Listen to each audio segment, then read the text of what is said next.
welcome back to my channel and welcome to my channel to all my new subscribers. आज हम बात करने वाले हैं एक बहुत ही ज़्यादा इंटरेस्टिंग टॉपिक पे जो इस टाइम का हॉट टॉपिक है कि कैसे 12th क्लास में बोर्ड्स में अच्छा स्कोर करें। ऑल्दो 10th क्लास के जो बोर्ड एग्ज़ाम्स हैं वो तो नहीं हुए हैं, बट कहीं ना कहीं ये हर क्लास के लिए वैलिड चीज़ें हैं जो मैं आपसे शेयर करने वाली हूँ आज इस वीडियो में। हर स्टूडेंट को वैसा ही करना चाहिए अच्छा स्कोर करने के लिए। बट अगर मैं पर्टिकुलरली पॉलिटिकल साइंस की बात करूँ कि आप पॉल साइंस में कैसे अच्छा स्कोर कर सकते हैं, तो उसके लिए मैं आपको आज 10 टिप्स देने वाली हूँ और ये 10 की 10 टिप्स इक्वली इम्पॉर्टेंट हैं। ऐसा बिल्कुल भी नहीं है कि फर्स्ट स्टेप ज़्यादा इम्पॉर्टेंट है और 10th जो है वो बिल्कुल भी इम्पॉर्टेंट नहीं है। इनफैक्ट मैं ये बोलूँगी कि 10th जो टिप होने वाली है वो सबसे ज़्यादा इम्पॉर्टेंट होने वाली है, जो पहली 9 को भी बना भी सकती हैं और बिगाड़ भी सकती हैं।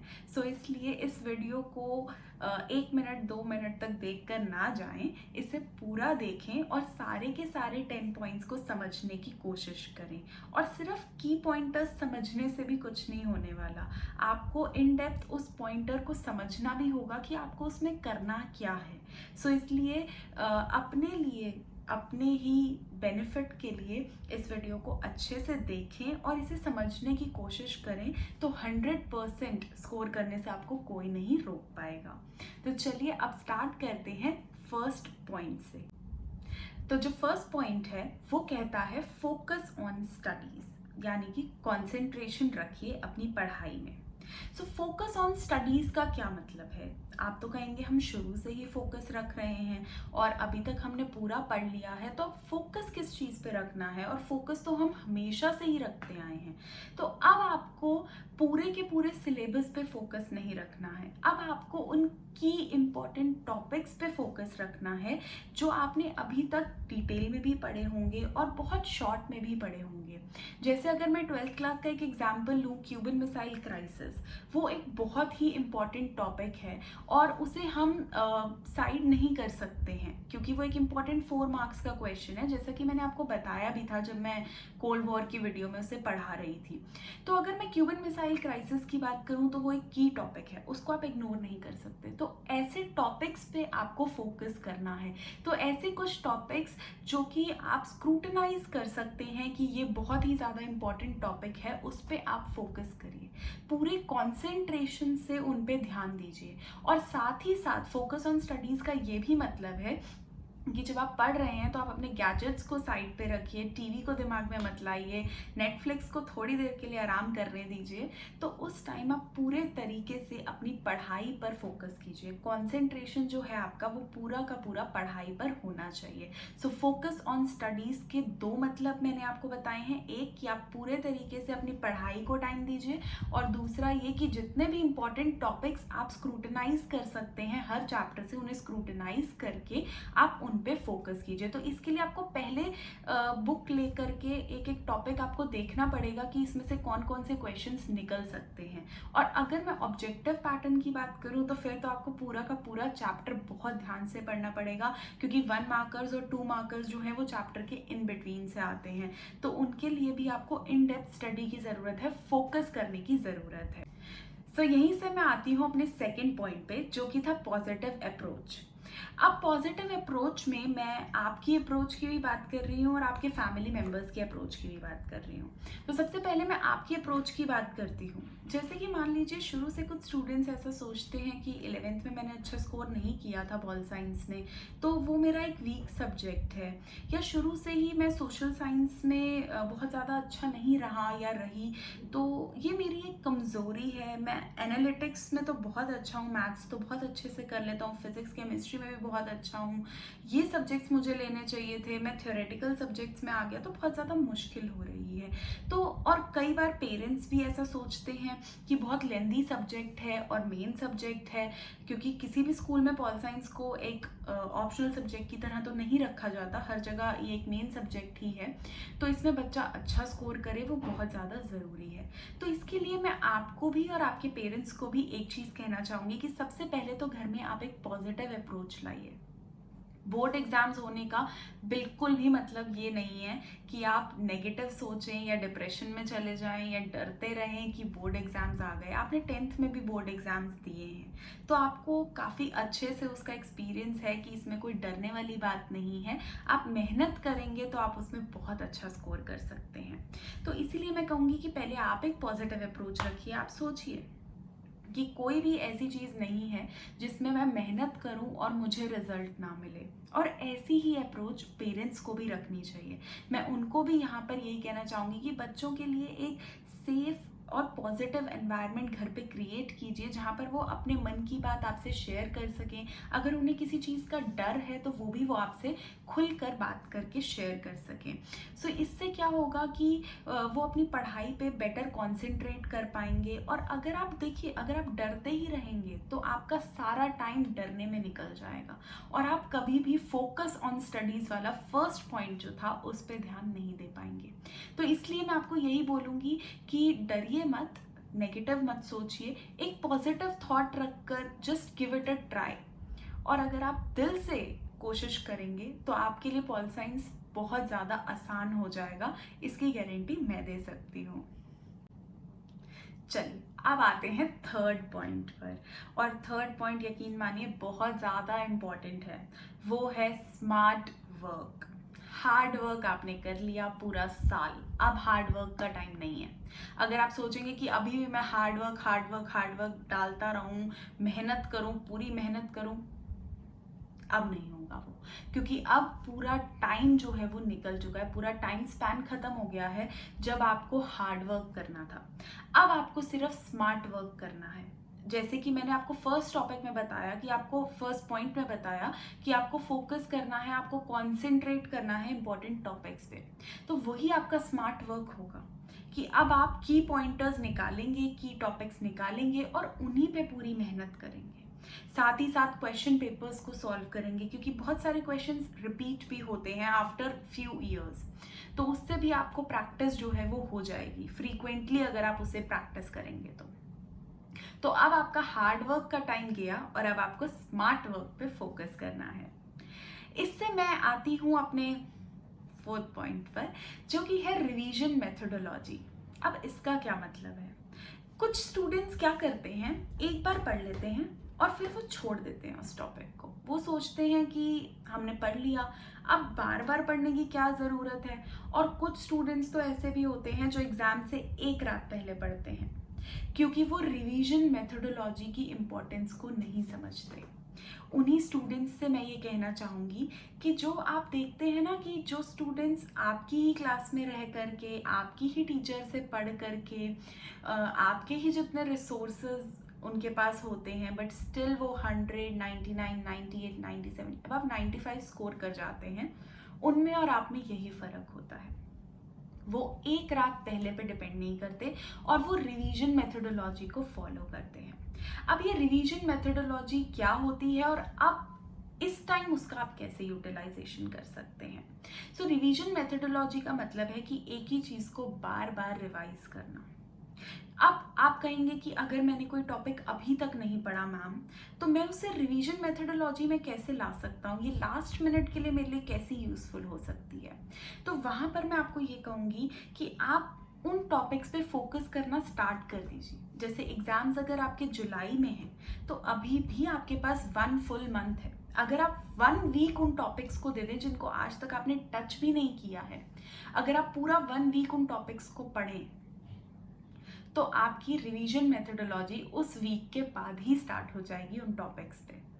तो वहीं पर आप 95 अबव स्कोर करने के लिए एलिजिबल हो जाएंगे। तो इसलिए रिवीजन मेथोडोलॉजी बहुत ज़्यादा ज़रूरी है और यही फोर्थ की पॉइंट है सक्सेस में 12th क्लास के बोर्ड एग्जाम्स के लिए।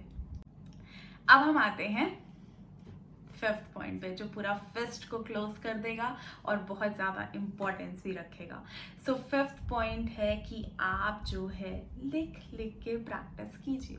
आपने बहुत लोगों से सुना होगा, पेरेंट्स भी हमेशा कहते हैं कि बेटा जो लर्न किया उसे लिखोगे तो वो पक्का दिमाग में इम्प्रिंट हो जाएगा। एंड ट्रस्ट मी, ऐसा होता है। हम मानते हैं कि ऐसा थोड़ी हो सकता है, मैं लर्न तो कर ही रहा हूँ, कर ही रही हूँ। तो क्यों, मुझे क्या ज़रूरत है, इस चीज़ की बिल्कुल ज़रूरत नहीं है कि मैं उसे लिखूं, लिखने में बहुत टाइम वेस्ट होता है। But trust me, once you write, it gets imprinted in your mind forever. ये सच है। इसलिए आप बार बार प्रैक्टिस कीजिए। अब यहाँ पर आप पेपर्स भी प्रैक्टिस कर सकते हैं और आप कंटेंट को लिख के भी प्रैक्टिस कर सकते हैं। अब यहाँ पे मैं आपको ना अपनी 12th क्लास से एग्जाम्पल देती हूँ।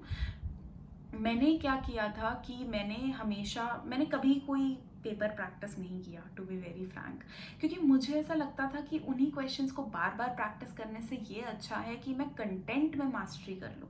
तो अगर वो क्वेश्चन ऐसे ना आके ऐसे आ गया तो भी मैं उसे आंसर कर पाऊंगी क्योंकि मेरी कंटेंट पे मास्टरी है। एंड ट्रस्ट मी, मेरे को CBSE से 0.01% सक्सेसफुल कैंडिडेट्स होने का सर्टिफिकेट भी मिला था उस साल। तो ये मेरी टेक्निक रही जहाँ पर मैंने मास्टरी हासिल करने के लिए कंटेंट को इम्पोर्टेंट समझा, ना कि पेपर्स को। बट हर किसी का पढ़ने का अपना अपना तरीका होता है। कुछ स्टूडेंट्स होते हैं जो पेपर्स को ही प्रैक्टिस कर करके पढ़ते हैं। तो अगर आप पेपर्स प्रैक्टिस कर रहे हैं या आप कंटेंट पढ़ रहे हैं, दोनों ही केसेस में आपको एक ही काम करना है, और वो काम एक ही चीज़ है, लिखना है। लिखने के लिए अगर आप पेपर्स में से क्वेश्चन निकाल के लिख रहे हैं तो भी आप लिख सकते हैं। अगर आप सिर्फ क्यूबन मिसाइल क्राइसिस का टॉपिक लिख के लिखना चाहते हैं तो भी लिख सकते हैं आप। लेकिन लिखिए ज़रूर, और वो बहुत ज़्यादा इम्पॉर्टेंट है। उसको कभी भी आप फॉरगो मत कीजिए। लिखने को कभी आप रिप्लेस करने की कोशिश मत कीजिए। जो ये दिमाग से हाथ तक का कनेक्शन है, ये बहुत ज़्यादा इम्पॉर्टेंट होता है। तभी आप देखते होंगे कि जो UPSC टॉपर्स हैं या जो बड़े बड़े सक्सेसफुल कैंडिडेट्स हैं, उनके घर में आपको हर जगह छोटी छोटी पर्चियाँ मिलेंगी जहाँ कुछ ना कुछ लिखा होता है, क्योंकि वो लिखने को इम्पोर्टेंस देते हैं। क्योंकि जो भी चीज़ लिखी जाती है वो 100% जो है वो रिजल्ट देती है। और इसीलिए कई लोग अपना कुछ ऐसी चीज़ें भी लिखते हैं, जो मेरा 6th पॉइंट है, यानी कि टाइम टेबल। टाइम टेबल बनाइए। अब ये टाइम टेबल आप अपनी स्टडी टेबल के ऊपर भी चिपका सकते हैं और अपने दिमाग में भी चिपका सकते हैं। फ़ोन में मत चिपकाइएगा प्लीज़। अभी रिसेंटली एक स्टूडेंट को मैंने बोला कि बेटा अपना टाइम टेबल बनाओ और मुझसे शेयर करो। उसमें जो भी चीज़ कुछ ऐड सब्ट्रैक्ट करने की लगेगी मैं बताऊंगी, क्योंकि उसने मुझे बोला मैम मेरी हेल्प करो टाइम टेबल बनाने में। मेरे पास 1 घंटे बाद एक स्क्रीनशॉट आया जो नोट्स में बना हुआ था। 8 बजे वेकअप, 8:30 बजे हैव ब्रेकफास्ट, एक्सेट्रा एक्सेट्रा। और मैंने उस टाइम स्टूडेंट से कुछ भी नहीं बोला। मैंने बोला ठीक है बेटा, बिल्कुल परफेक्ट है, आप इसे 1 वीक फॉलो करो, ठीक है, और 1 वीक के बाद हम बात करेंगे। ऑल्दो उस टाइम टेबल में बहुत सारी कमियां थी, बट क्योंकि मुझे पता था कि वो शायद 1 वीक फॉलो नहीं होने वाला है, इसलिए मुझे लगा कि उस पर टाइम नहीं लगाना चाहिए उस टाइम। तो मैंने उसे बोला कि ठीक है आप इसे 1 वीक फॉलो करो। बट 4 डेज के बाद ही उस बच्चे ने मुझे मैसेज किया कि मैम नहीं हो पा रहा हूँ। मैं 2 दिन तो बड़ी एंथुजियास्टिकली उठा और यहाँ पर मैंने चेक बॉक्सेस में टिक किया, बट तीसरे दिन मेरे से उठा ही नहीं गया। ऐसा क्यों मैम? मैं 2 दिन तो बहुत डिटरमाइंड था कि मुझे किसी भी तरीके से ये अचीव करना है, और अभी क्यों नहीं हो पा रहा, क्या हो गया मेरे साथ? तो मैंने उसे सिर्फ इतना बोला कि अब एक काम करो, एक नोटपैड लो और उस पर ये टाइम टेबल बनाओ and just stick it above your table, near your bed, and kitchen में लगा दो, बाथरूम में लगा दो, ठीक है, हर जगह इसे लगा दो। और अभी तो ड्राइंग रूम में भी लगा सकते हो, बिकॉज लॉकडाउन चल रहा है, कोई नहीं आने वाला घर में। तो उस स्टूडेंट ने बिल्कुल ऐसा ही किया। उसने छोटी छोटी स्लिप्स लगा के सब तरफ जो है वो घर में उसे स्प्रेड कर दिया। एंड पूरे 1 वीक के बाद उसने मुझे बोला कि मैम अब तो मेरा रूटीन ही बन गया है, अब मेरी बॉडी की क्लॉक ही ऐसे सेट हो गई है कि 7:50 पे ही मेरी आँख खुल जाती है इंस्टेड ऑफ 8। ऐसा कैसे हो गया? तो मैंने उसे यही बताया कि जब आप टाइप करते हो तो आप जस्ट टाइप करते हो, you don't attach your emotions या फीलिंग्स। बट जब आप लिखते हो तो आप सोच के लिखते हो कि मैं क्या लिख रहा हूँ, क्या मैं इसे कर पाऊंगा। आपको कई सारे थॉट्स जो हैं वो आएंगे, और इसीलिए आपने कभी कभी देखा होगा कुछ लोग गुस्से में मैसेजेस बड़े लंबे लंबे टाइप कर देते हैं, और जब उनका वो गुस्सा खत्म हो जाता है ना, तो वो उसमें से एक भी शब्द मीन नहीं कर रहे होते, और वो रिग्रेट भी करते हैं कि ये मैंने क्या बोल दिया, क्यों बोल दिया। क्योंकि टाइप करना बहुत आसान है, कभी कभी वो मुंह पे शब्द होते भी नहीं है, और कॉल पे वही बातें किसी को कन्वे करना उतना ही मुश्किल। इसीलिए जब आप अपने मुंह से किसी से बात करते हो या कॉल पर आप जो बातें बोलते हो वो अक्सर सच होती हैं रादर देन टाइप की हुई बातों से। तभी लोग पहले चिट्ठियाँ लिखते थे क्योंकि उसमें इमोशंस होते थे। आज के मैसेजेस में क्या इमोशंस, क्योंकि दे आर टाइप्ड। सो इसलिए मैं आप लोगों को यही बोलूँगी कि आप टाइम टेबल बनाइए, उसे फॉलो कीजिए और उसे लिखिए। अगर आप में से किसी को भी लगता है कि आपका टाइम टेबल स्क्रूटनी का हकदार है और आप स्क्रूटनाइज कराना चाहते हैं तो आप मुझे भी डीएम कर सकते हैं। वो मैं आपको ज़रूर बताऊंगी कि आप इसमें क्या चेंजेस कीजिए। बट आप एक टाइम टेबल बनाइए और उसे फॉलो कीजिए। तो अब आते हैं 7th पॉइंट पर, जो कि है शेयरिंग इज केयरिंग। अब चीटिंग की बात नहीं कर रही बिल्कुल भी। एग्जाम में शेयरिंग नहीं करनी, इतनी केयरिंग नहीं दिखानी, वरना बहुत प्रॉब्लम हो जाएगी। ठीक है, तो करना क्या है कि कुछ लोग ऐसे होते हैं कि वो अपने नोट्स को छुपा के रखते हैं, कभी अपने फ्रेंड्स को भी नहीं देते। तो उन स्टूडेंट्स को मैं ये कहना चाहूँगी कि अपने जो सेल्फ मेड नोट्स है ना, उनको तो कभी किसी को मत देना। पहले तो मैं ये बता देती हूँ, आपको बिल्कुल भी मत देना, क्योंकि वो शेयरिंग इज केयरिंग नहीं होगा। वो आप उनको स्पून फीड कर रहे हो और वो लाइफ में कभी इंडिपेंडेंट होना नहीं सीखेंगे। तो वो शेयरिंग इज केयरिंग नहीं है। बट अगर आपकी टीचर ने कोई मटेरियल भेजा है जो सभी स्टूडेंट्स की हेल्प करे और आपके किसी फ्रेंड से वो मिस हो गया है, तो आप उसे ज़रूर दे दीजिए वो मटेरियल। कभी भी ऐसा मत करिए कि कह दीजिए कि मेरा भी खो गया, इतने टाइम पहले दिया था अब मेरे पास नहीं है, वो ऐसा मत कीजिए। सो शेयरिंग इज केयरिंग उतना ही ज़्यादा इम्पॉर्टेंट है। क्यों इम्पॉर्टेंट है ये? क्योंकि कभी कभी ना हम इतने ज़्यादा कॉम्पिटिटिव माइंड के हो जाते हैं कि हम ऑनेस्टी और वैल्यूज़ इन सबको भूल जाते हैं, और कभी कभी किसी की भेजी हुई दुआ भी हमें बहुत अच्छे मार्क्स और अच्छा रिजल्ट लाइफ में दिला देती है। सो हम क्यों ना वो सारी दुआएं अपने पास इकट्ठी कर लें। तो शेयरिंग इज केयरिंग का ध्यान रखिए, और इसका मतलब बिल्कुल भी ये नहीं है कि आप किसी को स्पून फीड कीजिए या एग्जाम में शेयरिंग दिखाइए। तो आप इस बात को अच्छे से समझिए कि शेयरिंग इज केयरिंग का मतलब उतना ही है कि जो भी असिस्टेंस आपको आपकी टीचर से मिलती है वो आप अपने फ्रेंड्स तक जरूर पहुंचाइए। With this I come to the 8th point, which is presentation. Presentation बहुत ही ज़्यादा इम्पॉर्टेंट है। अगर आपको लॉन्ग आंसर्स लिखने हैं, ठीक है, ये सिर्फ मैं इस साल के बैच के बच्चों से बात नहीं कर रही हूँ जो may be objective type answers लिखें या शॉर्ट आंसर्स लिखें, ये मैं आने वाले भी बैचेस से बात कर रही हूँ, और जो इस बार स्कूल के एग्जाम्स देंगे उनसे भी बात कर रही हूँ, जो जुलाई में एग्जाम्स स्कूल में देने वाले हैं उनसे भी बात कर रही हूँ। प्रेजेंटेशन बहुत ज़्यादा इंपॉर्टेंट होती है। हम अक्सर प्रेजेंटेशन को भूल जाते हैं और हम कंटेंट लिखते जाते हैं। सो आप प्रेजेंटेशन पे भी ध्यान दीजिए, और अगर आपको चाहिए कि प्रेजेंटेशन कैसी होनी चाहिए पेपर में तो आप मुझे ज़रूर बताइए, मैं उस पर भी एक वीडियो बना के आपके लिए शेयर कर दूंगी, ताकि आपको बहुत ज़्यादा आसान हो जाए अपना पेपर प्रेजेंट करने के लिए और आप बहुत अच्छा स्कोर कर सकें। पर प्रेजेंटेशन को आप बहुत ज़्यादा इंपॉर्टेंस दें, इस चीज़ को आप बिल्कुल भी इग्नोर ना करें। ये सबसे ज़्यादा इंपॉर्टेंट पॉइंट होता है किसी भी एग्जामिनेशन का, और बोर्ड एग्जाम में तो ये सबसे ज़्यादा इंपॉर्टेंट होता है, क्योंकि जो चेकर होता है वो आपको जानता नहीं होता और वो आपके पेपर की प्रेजेंटेशन देखकर ही आपको जज करता है। तो प्रेजेंटेशन इज द की, और अगर उसमें हेल्प चाहिए तो कमेंट सेक्शन में जाके लिख दीजिए, भूलिएगा मत।